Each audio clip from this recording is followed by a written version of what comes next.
You want to know the fastest way to sink a country? You don't have enough money to pay your own federal budget. Therefore, you massively hike the prices for taxes and goods across your country.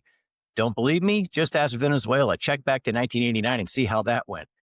Welcome to a special edition of Accidental Expat. I am the Accidental Expat, Steve Patterson, living in Colombia now in my 6th year, joined with my brother today from the Gen X Transplant podcast that we have, Free Will Burn-In, which will be out Friday. So, Troy, this is my brother, Troy. Hello. Hello. Welcome to the show. Today, we're going to do a different kind of Accidental Expat. I've got a couple of different ones coming up, including the illegal expat, which we had planned to do today, but we want to make sure we have a better idea of what we want to talk about. That'll be next Tuesday, perhaps. But I also want to keep it to the talking about the idea for people that might be considered moving to Colombia. And in no way am I a downer anyway on living in Colombia. I love it here. I've lived here, like I said, it's my 6th year here. But what I like to do is sort of point out some of the things that are going on here that you don't hear about in all the rosy little posts on Facebook and all the groups and all the videos you see about how wonderful it is to live here. And it is wonderful, but everything has that other side. Imagine any place you've ever gone on a vacation, how lovely it'd be to live there until you live there. People might even say that about the place you live now. Who knows? Here in Colombia, things are getting dicey quick. I'm going to do a screen share here with everybody to show you the front page today of El Tiempo, which is I almost left the studio, which is the newspaper for Colombia. It's not a like state newspaper or anything like that, like you might see in other countries. This is a legitimate newspaper.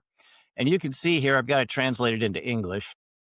Here we are, that everything is all aghast about this new law that President Petro, or ruling, however you want to phrase it, has done. He's proposing raising the minimum wage 23%. And in a country like Colombia, that is a very big deal. That's a very big deal in any country because you think about the associated costs.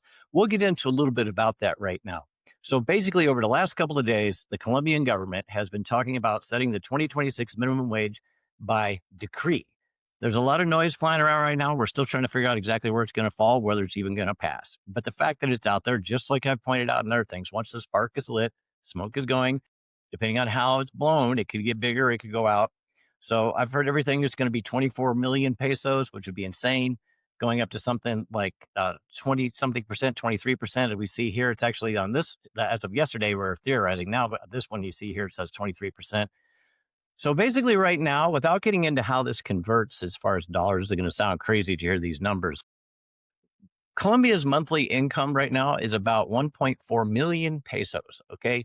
Quick hitter on that, $1 is about 3,700 pesos. Okay, don't worry about the math. Just think about the numbers here. I'm going to say so 1.4 million pesos. So 23%, that would be 1.7.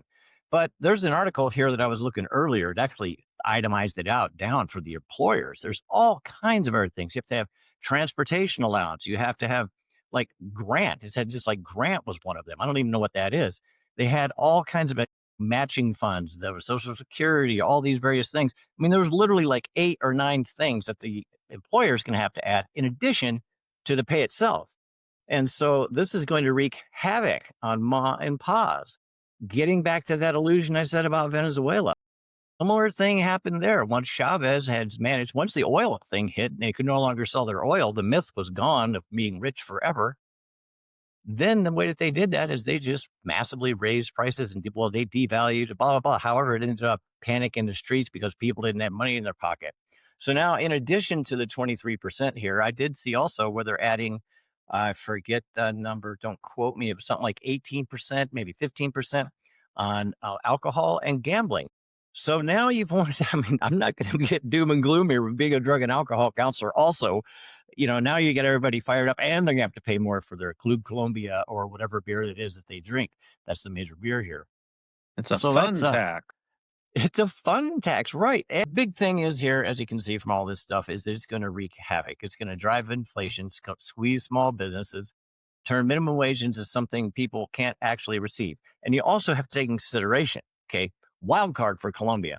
They have a huge amount of workers that are non-traditional. They're, sort of quasi-contractor, but no thing on paper. They just get paid sort of day labor, if you will, every day. You're expected to be there kind of every day labor. That's your job, so to speak, but I'm not hiring you. That's a large percentage of the people. Then you have the fact that something like, well, I don't know how many millions, a lot more than the United States got, of Venezuelan refugees who Colombia has accommodated by giving them work visas.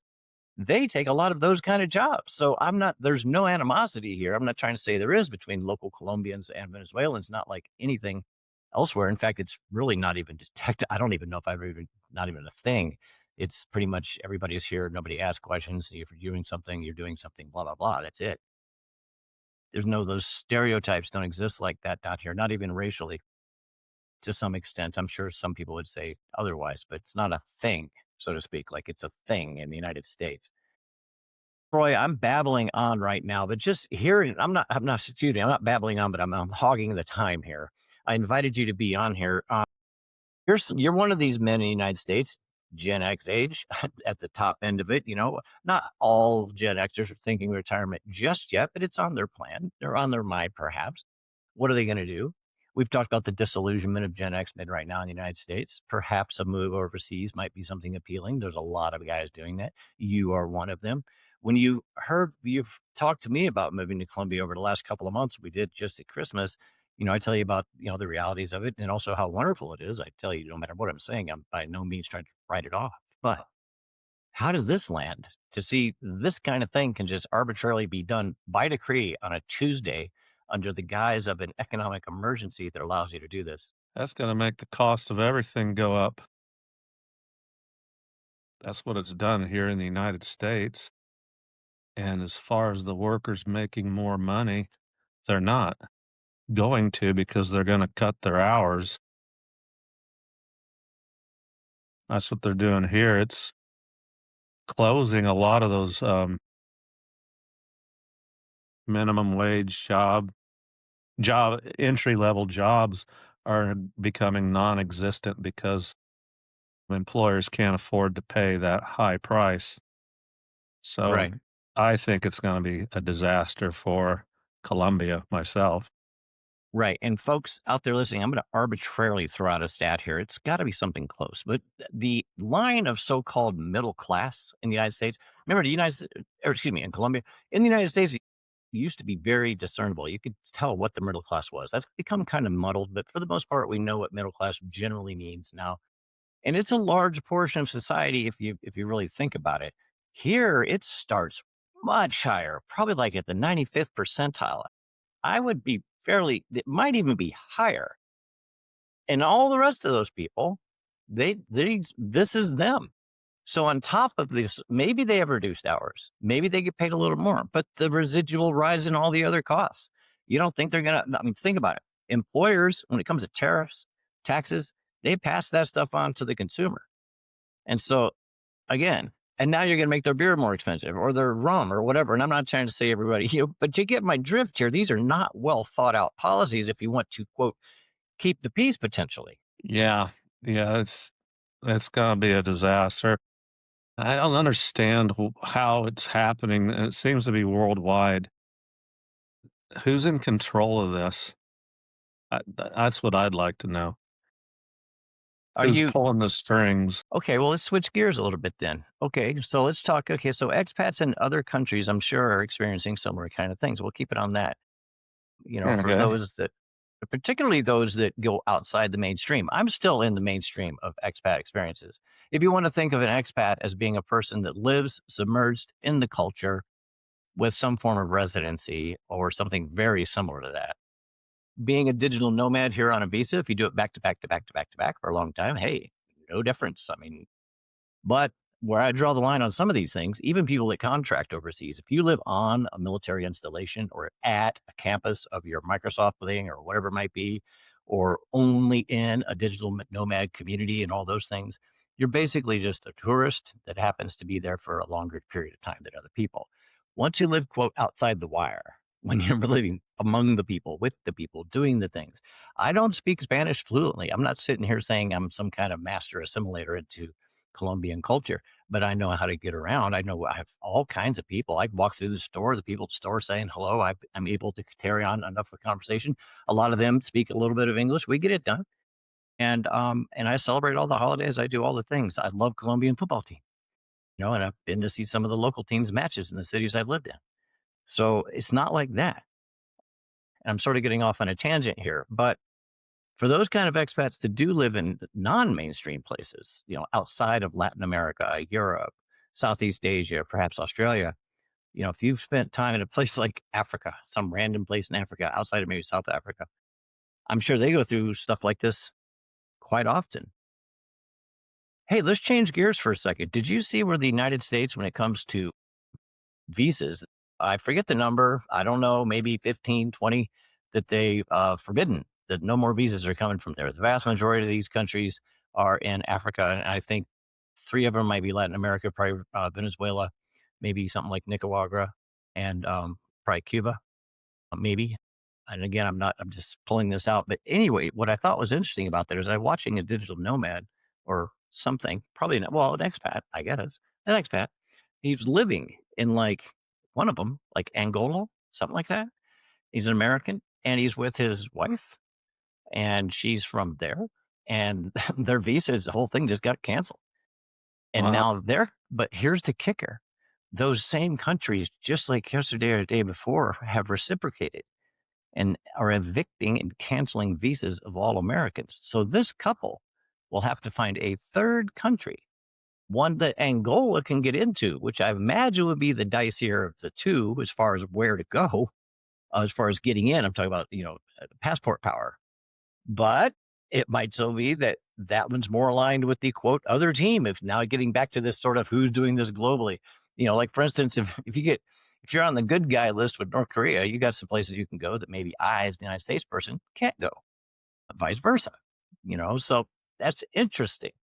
That's something that could potentially happen here in Latin America, particularly if people like Petro continue to go more in their socialist ways like this. The one and only ever leftist Colombian president manages to somehow pull a sort of Chavez move here in the next few months, and by decree, next thing he's able to stay president after August, which he's supposed to be leaving. He cannot serve back to back.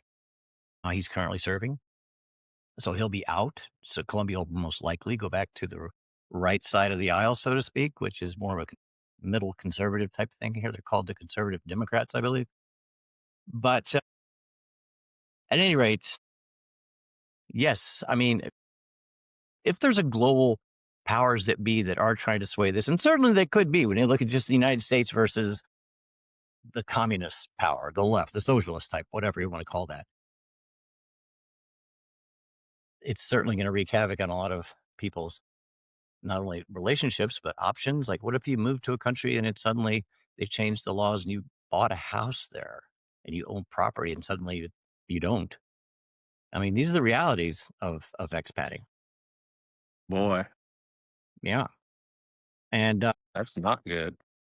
no, it's not good. But it's my own godmother moved to, she had a home in Zihuatanejo, Mexico. It's on the northwest coast or central west coast of Mexico. And that was where they went during the summers, for years and years and years. And then her husband died and she moved down there probably 15, 20 years ago. It's been a long time. And she never moved back. She's been down there since. She's got this place on the beach. She knows all the people. She speaks the language fluently. I mean, she's a Zihuatanean, yeah, I guess what she'd be by now. So, I mean, she's assimilated in, but all it would take is Mexico to all of a sudden ban the United States people. And what would she do? She doesn't even have property back in the United States now. And she's like 80 something years old. Wow, I that's mean, yeah. I mean, but it's not going to happen. Mexico's not going to do that anytime soon. And neither is Colombia. The United States going to get in a position where a guy like Bernie Moreno out of Ohio manages to make it so that if my wife becomes a U.S. citizen after we eventually get her in under a visa for spouse, which we're still waiting for, that she has to give up her Colombian passport or her citizenship to. She would have to renounce the country she was born from where all of her family lives, which might sound great. Well, why not? You're in the United States. You should be here. I agree. And I would have said it like that too if I'd not been me and been in my position and understand what it would be like for me. Because what happens if 2 weeks after we get our citizenship papers, now we've been in the United States 5, 6 years, whatever it might be, and I get hit by a car, die, boom. Now she's in the country, maybe dependent on me, depending on how we go financially, and have to apply for a tourist visa to go back home. Wouldn't I that be weird? that would be weird. I don't know what to think about that. I Exactly. I really mean, don't. I know, man. I mean, I'm as wave that flag as anyone. And seriously, 10 years ago, well, maybe not 10 years ago, because I was in the midst of being sick and I was really open to anything in the world in those days. 20 years ago at this time, especially after 9/11, I would have been like, hell yeah, man. Everybody, if you're coming in here, we're going to run you through a battery of tests if you don't know how to sing the national anthem while eating apple pie on the 4th of July, At a you know, baseball game at a baseball game that you drove there in a Chevy, with you know, a Chicago dog. with a Chicago dog. Yeah, I actually have a T-shirt. I just came back from Chicago. I'll have that on for Friday. But at any rate, so yeah, I mean, I get it, and I get it from the people out there that are probably at Christmas time. I heard a lot of people there that voiced what I can tell probably would be they would be fully in support of something like that. And why wouldn't you be? Look at the mess going on in what's happened with the lack of assimilation by the Somali population in Minneapolis, and now we might possibly the largest fraud in United States history as a result. Yeah. You know, what kind of Yeah, not a gentrification lot is of that? people not a lot of sympathetic people for that in Minnesota who are Have just you now seen the Nick finding Shirley that out. video? Did you watch the Nick Shirley Yeah, video? I What'd you think about that? did. That was eye-opening to me. Yeah. You know, and he's just this kid that's just being honest, doing an honest Mhm. report, and even the Minnesota governor is not I mean, I think he's in on it really, 'cause he was denying and there's no lies in his video. I mean, I don't know what to say Well, about that. no, he doesn't really say much other than what's on the paperwork that the guy has, and assuming that paperwork's accurate, which Well, he I called would him a imagine it racist is. too. That's Well, but weird. they call that's what they call I know they called him and Yes, then they called him right. ICE in the one part. But just a little bit about Nick Shirley for anybody out there. Flash forward to all the way today when I was looking at news, I saw a story about who his parents are. Okay, I was like, "You gotta be kidding me." But Nick Shirley was a young man that I used to watch. I don't know how long used to is now, but it was when he was first running around doing like dangerous, quasi interesting places. And then I saw that he was doing these things for some time. Then he ended up at CCOT, which is the prison up there in El Salvador. And I was floored. I was like, this guy is in that place. And there he was walking around just like in that video, as humble as ever, asking questions, like not phased, like being talking to people that are in there locked up, like Trinidad or whatever they are. Like there's just a regular dude, nothing. Just ask a question, ask a question, ask a question, ask a question. And then the next thing he popped up on that I saw him was started doing MAGA type stuff, like going to these MAGA not protests, pro things around an election and all these kind of things. And the next thing, there he was following around the Portland protests. And he was being streamed by everybody, like, Nate at Valhalla VHT and Tardio over at Speak the Truth. They were all streaming his stream and he was streaming live. And there was a bunch of others involved, like Honey Badger, for those out there that are familiar with all this. So he was also invited to the White House as part of that group of people that was there that day that they invited these influencers that covered what went on out there at Portland. And this is related to expats because this was immigration stuff. At any rate, so now there he is next in Dearborn, Michigan. And I'm like, you got to be kidding me. They have that. The way the story went was that they had elected some official that was more important than the mayor. The mayor was not Arabic or whatever. And so they asked him to live outside the city limits. He may have done it, which I thought was mind boggling. That even was a thing, that conversation would even take place. And then the next thing I know, I see Dearborn Police Department patches written in Arabic and street signs written in Arabic. I'm like, what's going on there? Is that called assimilation? I mean, I get having Chinatown or Germantown in Chicago or Italian district, whatever. This, Those places obey American law and the Constitution, whereas Dearborn, the Muslims, Sharia law is kinda the new is the Constitution for Dearborn, Michigan. They're breaking the law in Dearborn.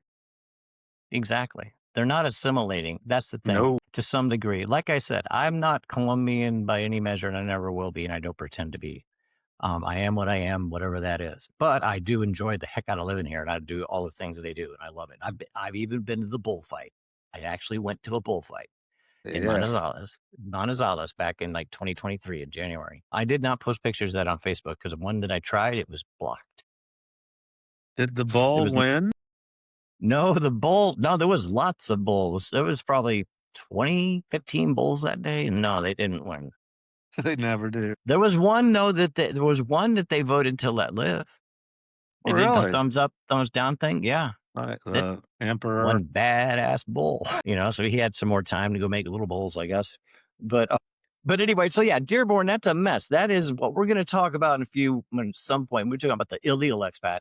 This is the kind of thing, and we're going to talk about this illegal activity.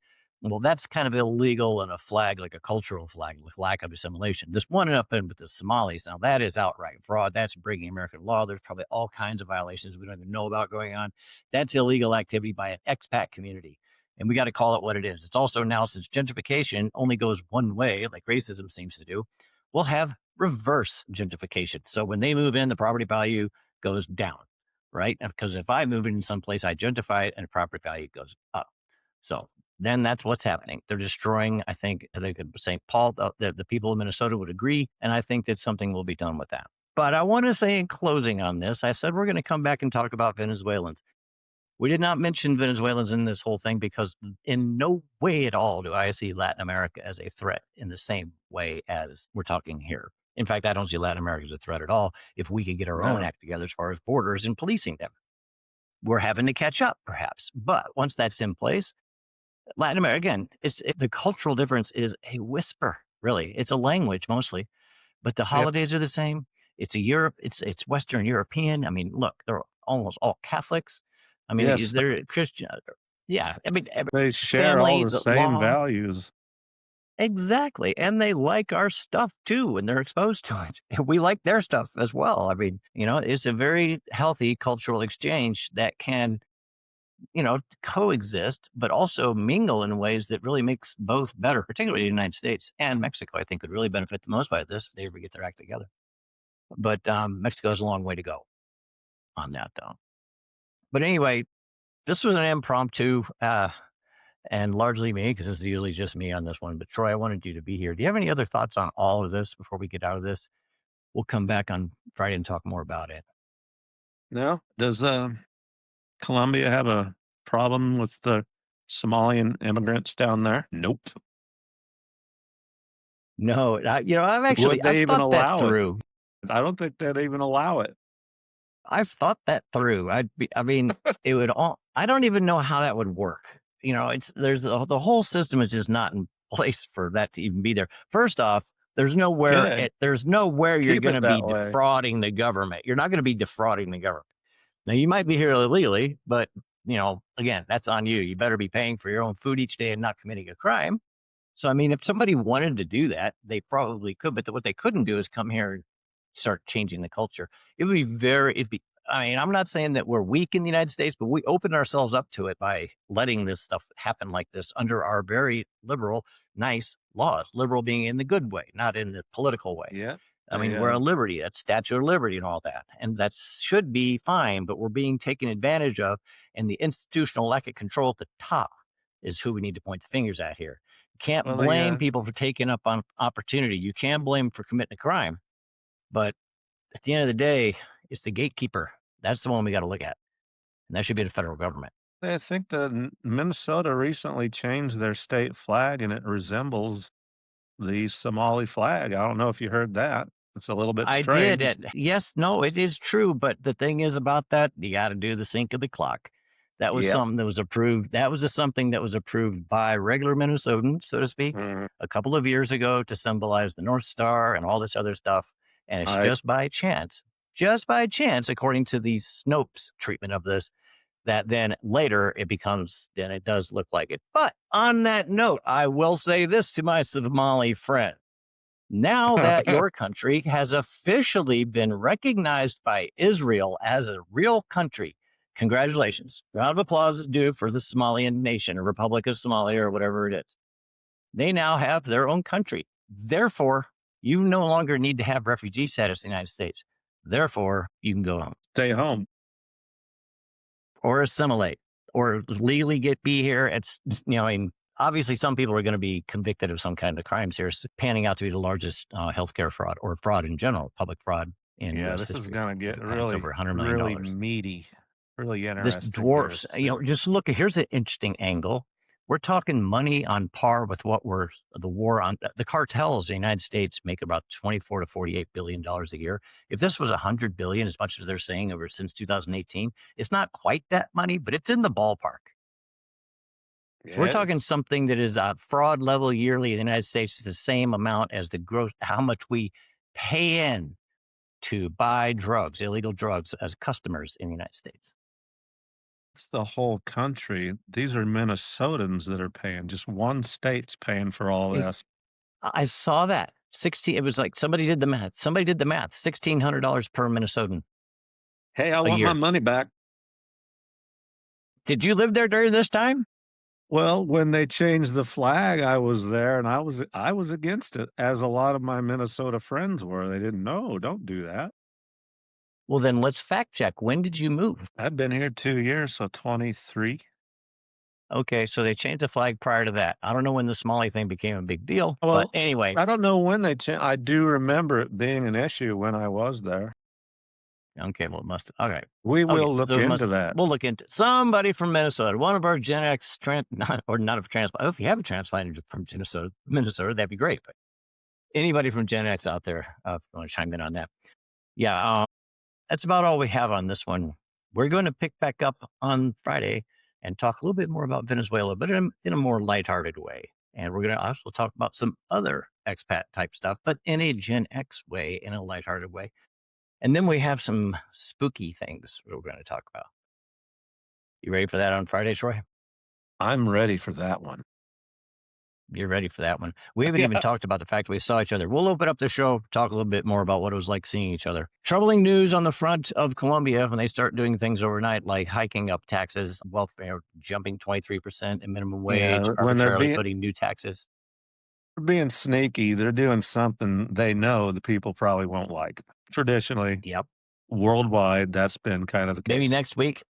Maybe next week we could be reporting live from the protest Yeah, maybe I'll get on a location. passport and go down there. You just need to apply for a passport, folks. People should be I harassing you know. about that. You could get on a plane.